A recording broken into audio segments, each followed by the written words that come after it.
Welcome back, YouTube fans. Oh, not just YouTube fans, physics fans. Yeah, we're on our second lesson here for forces, and we're going to introduce Newton's 3 laws of motion. And you have your little sheet here to start filling in some of the notes here to help me along. I've typed some of these things up that you can copy them down.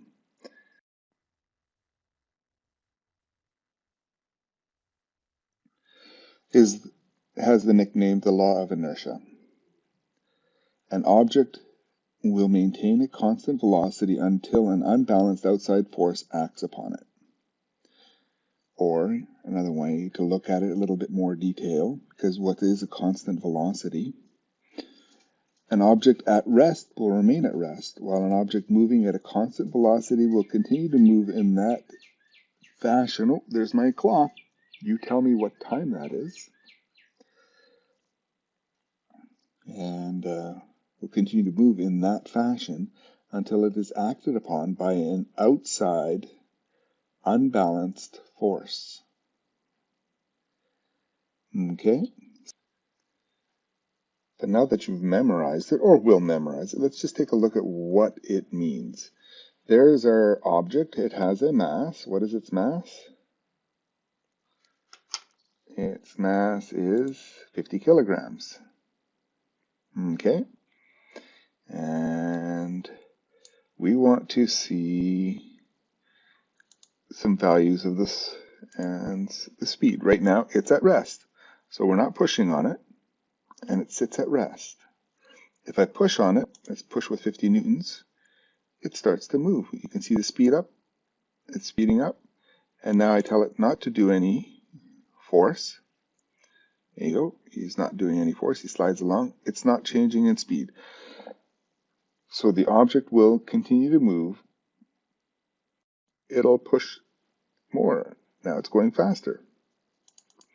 Or maybe it'll push in the opposite direction. It'll go slower. But once that becomes 0,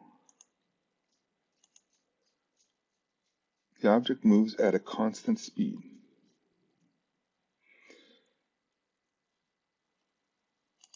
So an object will maintain a constant velocity until an outside force acts upon it.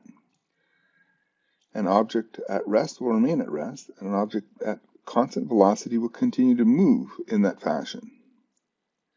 That's Newton's first law. Here's Newton's second law. Also nicknamed the law of an acceleration. The acceleration of an object experiences is directly proportional to and in the same direction as the net force acting upon it, and inversely as the proportional of the object's mass. What? Well, if you just remember, and sometimes you'll see F equals ma, and that's the simplistic way of writing it, because that's the net force is equal to the mass times the acceleration, and that's what all that means. Okay, a lot more detail in here, but there's something that we need to know. This is not just any force. This is the sum of all the forces added together. So that's going to be the net force. So sometimes I will write that instead of just F equals ma or F net equals ma, I will do this. The sum of the forces is equal to F net, which is equal to ma. Now, mathematically, this is a weird little symbol. This is sigma, capital sigma. It's a Greek letter. But that just means the sum of the forces. This means F1 plus F2 plus F3 plus, add up all the forces, F300, whatever, add up all the forces, and that's going to equal the net force. And it's that net force that causes the acceleration of that mass. And the acceleration. But not just this. This is going to be a vector. And the direction of that net force is going to be the direction that that acceleration is. The heavier object will accelerate less. The lighter object will accelerate more. So this is an interesting way of writing it. This is Newton's second law. So whenever I ask you on a quiz, what is Newton's second law? You'd go, it's the nickname, the law of acceleration, and you could just write down the formula. The sum of the forces is equal to F net, which equals ma. And hey, did you put the vector symbols over that? I love it. Okay, that would be Newton's second law. It's the formula. Let's take a look. Okay, here's a little simulator to show off our masses and forces and our speed and our acceleration. So we have a 50 kilogram object, and I'm going to turn off friction. Make it easier right now. That's when it's right down to 0, it turns icy. So it's kind of simulating frictionless, but even ice has a little bit of friction. But let's pretend no friction, none. And if I push with 50, we have an applied force of 50. The sum of the force is 50. The object's going to go faster and faster and faster. Why? Because it's accelerating at 1. Why is it going to accelerate at 1? Well, that's what we had here. The push force was 50 newtons. And the mass was 50 kilograms. So what is the acceleration? The acceleration is going to be 1, because F equals ma.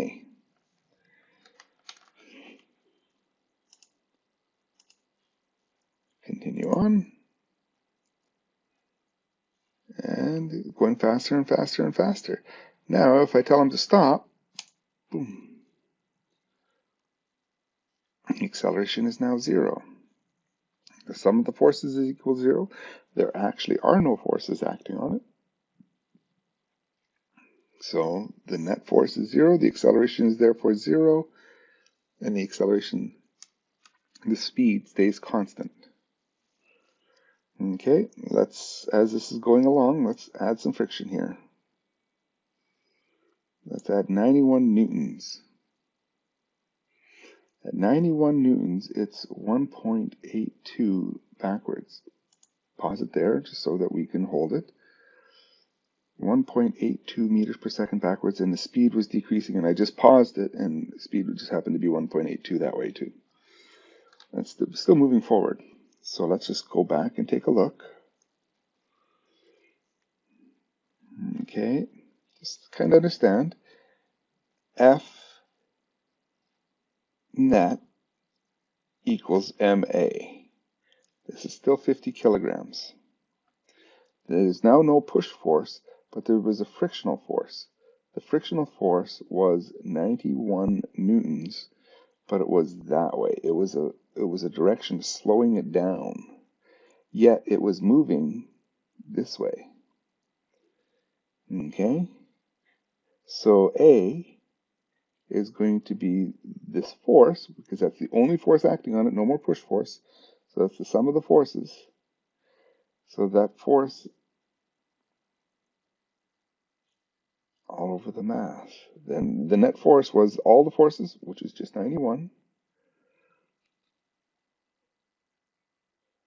to the left, all over the mass of 50. Pull up our calculator.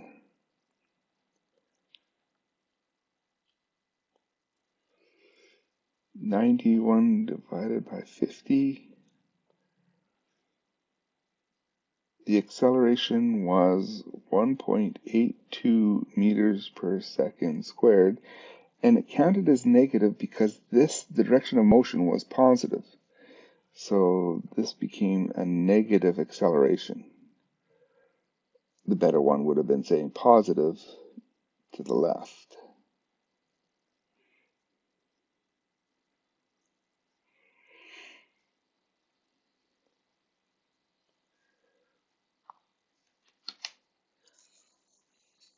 Okay, and as we continue on, let it go down, it'll come to a stop. Once it's not moving, then the friction doesn't exist. It disappeared. Now let's push. I'll push with 50. And friction pushed back with 50. The net force was 0. Therefore, there was not accelerating. Yet I'm pushing on it. Not very movable yet. Let's push with 100. Okay. Frictional force was 100. Ooh, interesting. Wasn't it 91 beforehand? We'll explain that. I'll push with 150. There we go. I pushed with 150, it broke free, and the frictional force was 91. Let's pause it. Okay, so I'm pushing with 150. Friction force pushed back with 91. The red one, friction. And I applied 150. So the sum of those two, 150 this way and 91 pushing back, 150 subtract 91 is 59. So that's the net force. And the net force of 59 divided by the mass is the acceleration, 1.18. And as it accelerates, it goes faster and faster and faster. And we'll see. And if I start pushing faster, friction is still 91. Net force is bigger. Watch what happens. Oof, when I reached 40, I couldn't run any faster. I stopped. Then friction became the net force. Now it's just slowing down.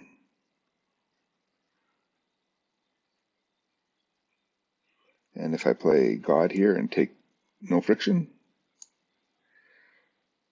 the acceleration is 0. Huge friction, 188. It stops really fast.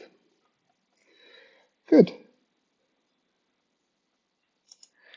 So that's Newton's second law, the law of acceleration, that we can calculate acceleration. Now, to me, in physics, this is probably one of the most important formulas of all time. At least for Physics 11 and Physics 12, definitely for sure, because this relates dynamics, what we're learning right now, with kinematics, the stuff we had learned till now. So this is the doorway that pulls us into the next chapter. Without that, we couldn't link up dynamics and kinematics. Let's continue on with the third law. The third law, for every action, there's an equal and opposite reaction. If object A exerts a force on object B, then object B exerts an equal and opposite force on object A. Mathematically, you could combine it this way. There's a lot of points here. I want to talk about them, but to help you out, I've typed them up. These are Newton's 3 laws. Okay, just before you copy them down, just listen to me here. Or pause it, copy them down, then listen. Okay, here it is. There are two objects. That's what we read above, that there's two objects. And when object 2 pushes on object 1, and this is going to be the applied force, then there's going to be an opposite force, the reaction force. And this will be the action. They're equal, they're opposite in direction, they're on two different objects. So they're equal in size, opposite in direction. There are two forces here acting on the two different objects. They happen at the same time. So one doesn't exist later than the other. You don't push on this and then later on the reaction force. They happen at the same time. And they are collinear. They're collinear, meaning if I draw a line, it will connect them. Let's draw the line. Boom. Okay, well, I missed it. They'll be collinear. they will have to be all on one line. These two vectors have to produce a line. In other words, if you apply a force lower down on an object, it pushes back down, lower down on the object. It just won't have one force up and one force down and cause something to rotate. It's collinear. Not that you need to really understand that. We don't even do that much in Physics 12. A little bit of rotation, a little bit about torquing. But just remember that it's collinear. And you'll often see the law of action-reaction, Newton's third law, just written down as, for every action there's an equal and opposite reaction, and just leave it like that. No. I don't need the formula. It just means that they're opposite and negative. I like these points. Okay, just 1 second.